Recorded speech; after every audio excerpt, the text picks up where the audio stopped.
black-eyed child inside a car or a house results in a horrible curse being placed on the occupants. The urban legend is not specific on exactly what the black-eyed children might be.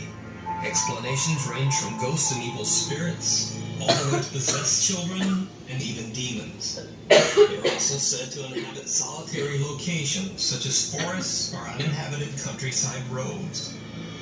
These are 5 videos of people who claim to have captured black-eyed children on video. These stories are presented as they were related by the original video posters, but as always, it's up to you to choose what you believe. Summoning black-eyed children.